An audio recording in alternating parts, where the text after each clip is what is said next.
आज 11 मार्च 2026 है और ईरान के ख़िलाफ़ अमेरिका इसराइल की जंग का 12वां दिन। 12वें दिन तक अब जो जंग के हालात हैं उस पर एक रिपोर्ट है। ईरान के ख़िलाफ़ अमेरिका और इसराइल की जंग को आज 12वां दिन है। आज के दिन तक ईरान ने इस जंग में दोनों हमलावर देशों की सांसें फुला दी हैं। ईरान ने जिस तरह से हमले किए हैं उन्हें देखकर दुनिया हैरान है। अमेरिका के मिडिल ईस्ट में जितने भी निगरानी रडार लगे हुए थे, ईरान ने सभी को उड़ा दिया है, अंधा कर दिया है। साथ ही मिडिल ईस्ट के अंदर अमेरिका का एक भी ठिकाना और उसकी एम्बेसी सलामत नहीं बची हैं। इसी तरह से इसराइल की भी ईरान ने चूल्हे हिलाकर रख दिए हैं। इसराइल के ऊपर आज की रात यानी सुबह होने से पहले की रात ईरान ने 37वीं वेव मिसाइल हमलों की शुरू की, जिसके निशाने पर इसराइल के कई शहर थे।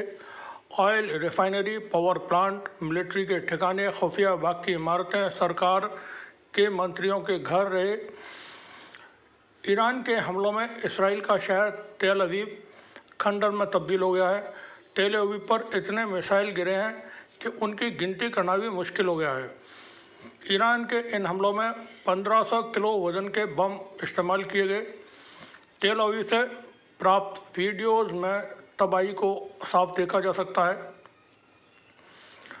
जिस जगह ये मिसाइलें जाकर लगी हैं वहाँ ज़मीन के अंदर गहरे गड्ढे हो गए हैं। शेल्टर होम्स के आसपास भी या शेल्टर होम पर भी जो मिसाइल गिरी हैं उससे अंदर तक वो डैमेज हुए और वहाँ भी लोग अब सुरक्षित नहीं माने जा रहे हैं। ईरान के हमलों में इसराइल के अंदर भारी नुकसान हुए हैं। जानकारी के मुताबिक अब तक इसराइल के 2000 से ज़्यादा सैनिक मारे गए हैं। इसराइल के कई बड़े नेता और अधिकारियों के मारे जाने की खबरें हैं। वहीं नेतन्याहू 2 मार्च के हमले के बाद से गायब है। 2 मार्च को बता दें, नेतन्याहू के मकान के ऊपर हमला हुआ था। इसराइल के अंदर नेतन्याहू का जो मकान है वहाँ ईरान की मिसाइल जा कर के लगी थी और उसमें आग लग गई थी, जिसके बाद से नेतन्याहू पूरी तरह गायब है और सोशल मीडिया में नेतन्याहू के मारे जाने की खबरें फैली हुई हैं। मोसाद चीफ मारा गया है। डिफेंस मिनिस्टर के भी मारे जाने की खबरें हैं। फाइनेंस मिनिस्टर का बेटा हिजबुल्लाह के हमले में घायल हुआ था, उसके भी मारे जाने की खबर है। साथ ही इजरायली सेना की प्रवक्ता मारी जा चुकी हैं। ईरान के ऊपर भी अमेरिका और इसराइल के ताबड़तोड़ हमले जारी हैं। ईरान के कई शहरों पर हमले हुए हैं। अमेरिका ने एक बार फिर से ईरान के एक स्कूल को निशाना बनाया। ईरान की ऑयल रिफाइनरी पर भी हमले हुए हैं। वहीं ये भी खबर है कि ईरान ने कुछ डमी बना करके खड़े कर दिए थे, जिसके ऊपर इसराइल और अमेरिका ने अपने बहुत जो बम्बार्डमेंट था वो किया, तो उनके गोले वो नष्ट हो गए। क्योंकि ये सिर्फ डमी थे जिनको पेंट करके और वहाँ खड़ा कर दिया गया था एयरपोर्ट वगैरह की साइट्स पर, जिसको अमेरिका और इसराइल दोनों ठीक से रीड नहीं कर पाए। जानकारी इस तरह की भी है कि अमेरिका अब इस जंग से निकलना चाहता है और उसने ईरान के पास तुर्की, ओमान और फ्रांस के ज़रिए जंगबंदी के संदेश भेजे हैं। ये जानकारी खुद ईरान के विदेश मंत्री ने दी है। ईरान की तरफ से जंगबंदी को लेकर कहा गया है कि ईरान ट्रंप के ऊपर भरोसा नहीं करता है, लेकिन कोई पावर यानी चीन या रूस गारंटी लेता है तो बात हो सकती है। ईरान ने कहा है कि अमेरिका को इस जंगबंदी के एग्रीमेंट में वादा करना होगा कि ईरान के ऊपर कभी कोई हमला नहीं होगा। साथ ही लगे हुए प्रतिबंध ख़त्म करने होंगे और अगर वो ये नहीं करता है तो जंग जारी रहेगी। फैसला मैदान में अपने आप हो जाएगा। अमेरिका ने दावा किया था कि उसकी सेना ने अपनी निगरानी में स्ट्रेट ऑफ हॉर्मुज़ से एक जहाज़ को गुजारा है ताकि वहाँ से आवाजाही को मुकम्मल किया जा सके और लोगों ये भरोसा दिलाया जा सके कि यहाँ से जो रहा है वो खुली हुई है और कोई ख़तरा नहीं है। लेकिन हॉर्मुज़ स्ट्रेट से थाईलैंड का एक कार्गो शिप जब गुजरा तो उसके ऊपर ईरान ने हमला किया और वो पूरी तरह से इस वक्त डिस्ट्रॉय हो चुका है। इस जहाज़ में 23 क्रू मेंबर सवार थे। थाई अधिकारियों के मुताबिक ओमान की नौसेना ने 20 क्रू मेंबर्स को बचा लिया, बाकी 3 को बचाने की कोशिशें जारी हैं। थाई नेवी का कहना है कि अधिकारियों को इस घटना की शुरुआती जानकारी 11 बजे के करीब मिली। बयान में ये भी कहा गया है कि यूएई में अबू धाबी के खलीफा पोर्ट से जहाज़ के रवाना होने के कुछ घंटे बाद ये हमला हुआ है। अब इसकी जानकारी अमेरिका को हो गई होगी कि वो ईरान को चैलेंज करने की कोशिश न करे। तो वहीं अमेरिकी राजदूत ने भारत के रूस से तेल खरीदने पर एक बयान दिया है, उसको बता देते हैं। भारत में अमेरिका के जो राजदूत हैं सर्गियो गोर, उन्होंने कहा है कि दुनिया में तेल की कीमतों में स्थिरता बनाए रखने में भारत एक अहम साझेदार है। उन्होंने भारत की ओर से रूसी तेल खरीद को लेकर बयान दिया। सर्गियो गोर ने एक्स पर लिखा है कि भारत दुनिया में तेल की कीमतों को स्थिर बनाए रखने के लिए अहम साझेदार रहा है। अमेरिका यह मानता है कि रूस से तेल की चल रही खरीदारी भी इसी प्रयास का हिस्सा है। उन्होंने यह भी कहा कि भारत दुनिया के सबसे बड़े तेल उत्पादकों और रिफाइनर्स में से एक है। अमेरिका और भारतीयों के लिए बाजार में स्थिरता बनाए रखने के लिए अमेरिका और भारत के साथ मिलकर काम करना ज़रूरी है। अमेरिका ने भारत को प्रतिबंधित रूसी तेल खरीदने के लिए 30 दिन की छूट दी है। अमेरिका का कहना है कि उसने यह कदम ग्लोबल मार्केट को में तेल की कीमतों को स्थिर रखने के लिए उठाया है। मध्य पूर्व में, मिडिल ईस्ट में भी ईरान ने कई हमले किए हैं और उसमें ईरान ने जो हमले किए हैं वो कतर, कुवैत, इराक में अमेरिकी ठिकानों पर मिसाइल हमले हैं। IRGC ने सोशल मीडिया प्लेटफॉर्म एक्स पर अपने बयान में कहा है कि उसने कतर में अल उदैद एयरबेस, कुवैत के कैंप आरिफ जान और इराक के हरीर एयर बेस को निशाना बनाया है। ईरान की सरकारी समाचार एजेंसी के मुताबिक इस बड़े पैमाने पर किए गए हमले में क्षेत्र में मौजूद अमेरिकी नौसेना के US फिफ्थ फ्लीट को भी निशाना बनाया गया। बयान में यह भी दावा किया गया है कि इस कार्रवाई में अमेरिकी सेना के ऑपरेशन ढांचे को पूरी तरह से नष्ट कर दिया गया है। इस पर अमेरिका की तरफ से किसी तरह की कोई प्रतिक्रिया नहीं आई है। ईरान ने जो पिछली रात, जो बीती रात है यानी आज ही की रात है, वो उस वक्त जो हमले किए थे वो अब तक के सबसे बड़े हमले हैं। हमने बताया कि इसमें 1.5 टन वजनी वॉरहेड का इस्तेमाल किया गया।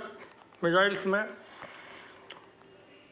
बैलिस्टिक मिसाइल थे, सुपरसोनिक मिसाइल थे, मैक 15 और 16 की उनकी स्पीड है।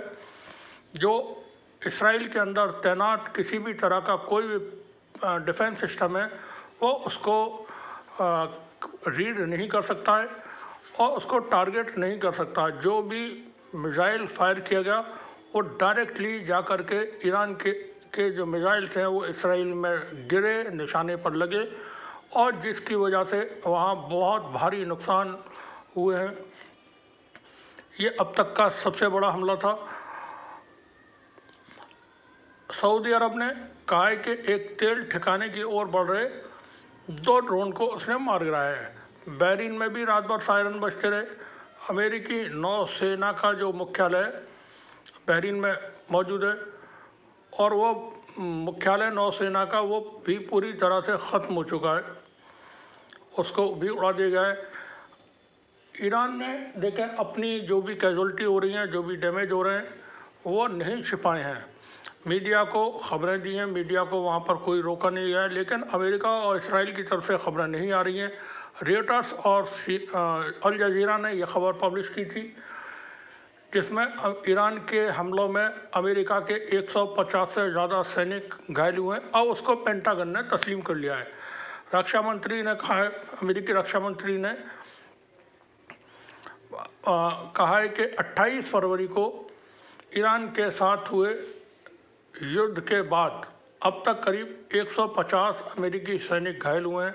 पेंटागन के प्रवक्ता शॉन पार्ले ने एक बयान में कहा कि इन हमलों में ज़्यादातर को मामूली चोटें आई हैं। 108 सैनिक ड्यूटी पर लौट चुके हैं। उन्होंने बताया कि 8 सैनिक गंभीर रूप से घायल हैं। उन्हें बेहतर इलाज की सुविधा दी जा रही है। अमेरिका और इसराइल के बीच ये जो जंग है वो 28 फरवरी को हमला हुआ था, तब से अभी तक जारी है।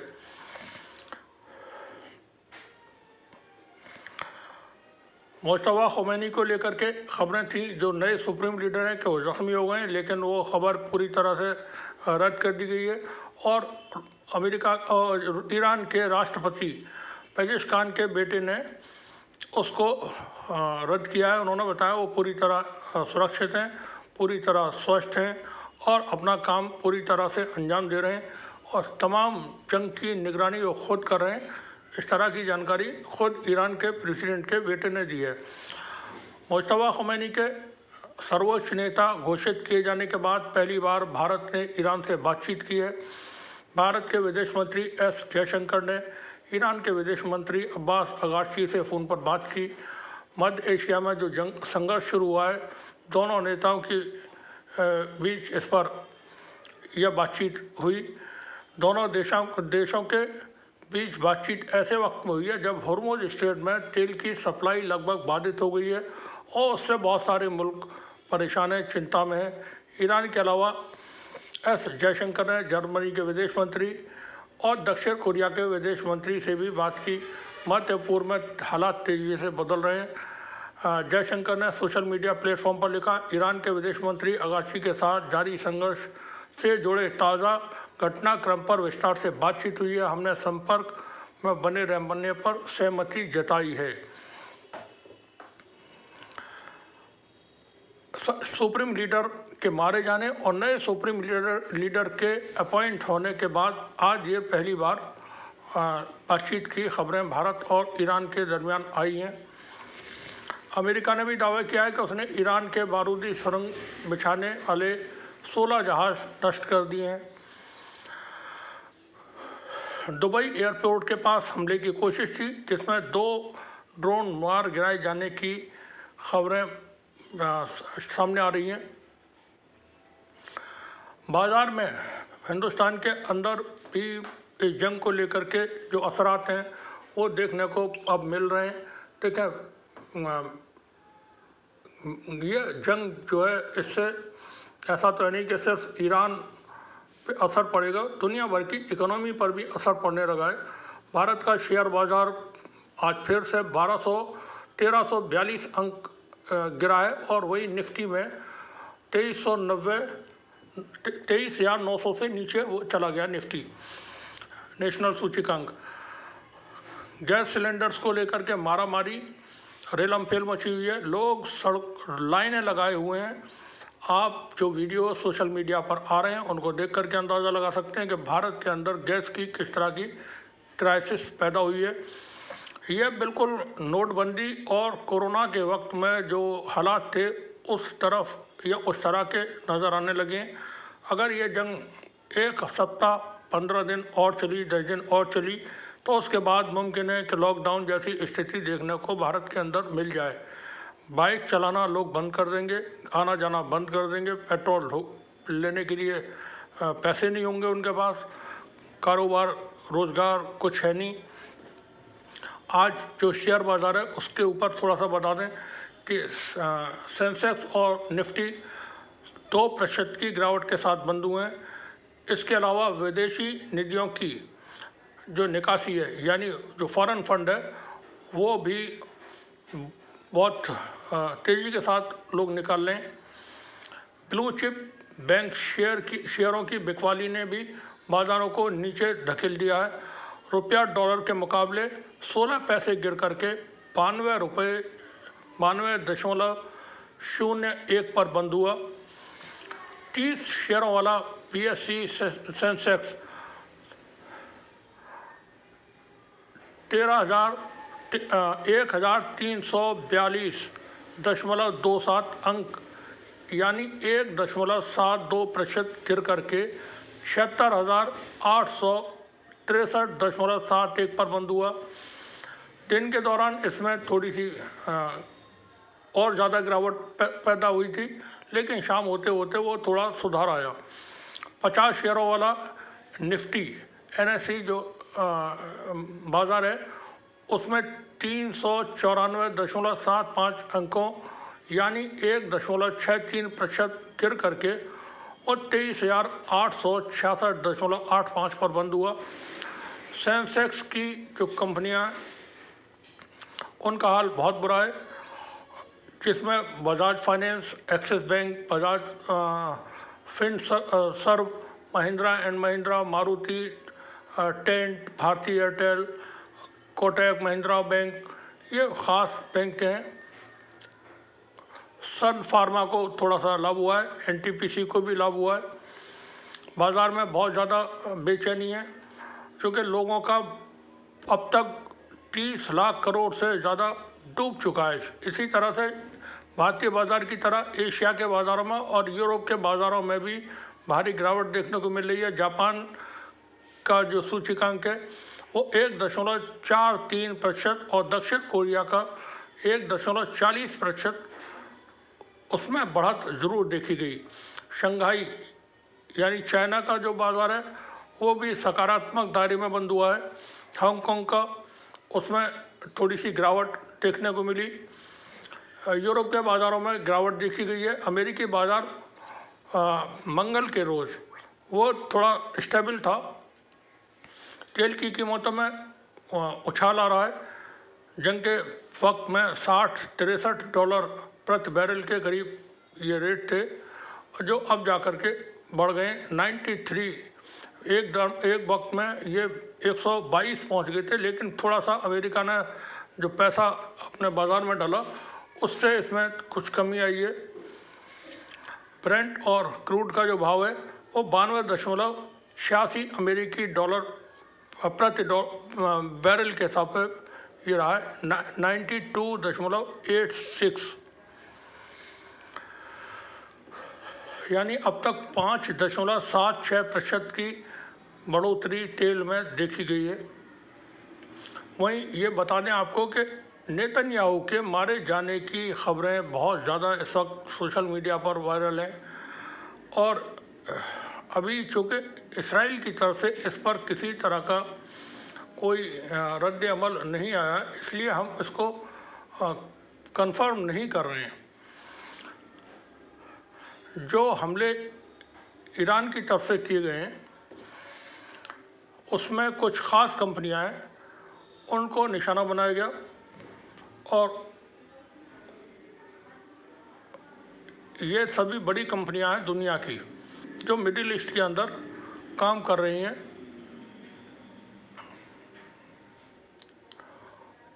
उनकी एक लिस्ट जारी की गई है। किन किन ईरान की तरफ से ये लिस्ट जारी की गई है, उनके नाम बताए गए। किन किन कंपनियों को के जो हेडक्वार्टर हैं या उनके ठिकाने हैं उनको टारगेट किया है ईरान ने। उसमें गूगल है, अमेज़न है, माइक्रोसॉफ्ट है, निवेडा है, IBM है, और ऑर्चसेल है, और प्लेंटियर है। इनके ऑफिसेस को दुबई, अबू धाबी में टारगेट किया गया है। ये CNN के हवाले से हम बता रहे हैं आपको। अभी तक जो जंग के कुछ जानकारियाँ थी वो हमने यहाँ बताने की कोशिश की है। मुमकिन है ये जंग शायद किसी के दखल से, किसी के बातचीत के समझाने से अपने अंजाम पे पहुँचे और जंग रुके। मुकम्मल तौर पर अब ये कह सकते हैं कि ईरान की इसमें फतह कामयाबी हो चुकी है। अमेरिका जो चाहता था एक भी टारगेट वो हासिल नहीं कर सका है। ईरान तो उसके पास कोई पावर नहीं है, कोई कैपेबिलिटी नहीं है इसराइल के पास जो ईरान के सामने खड़ा हो सके, ईरान का मुकाबला कर सके। इसराइल को बहुत ज़्यादा नुकसान इस दौरान इस जंग में उठाने पड़ रहे हैं। वहाँ की जो जनता है वो इसको भुगत रही है, भुगतेगी। देखिए गाज़ा में जो कुछ हुआ, इसराइल को कोई मुल्क दुनिया का नहीं रोक सका। ये जुनून, ये पागलपन, इस हद तक लोग चले जाते हैं, कभी कभी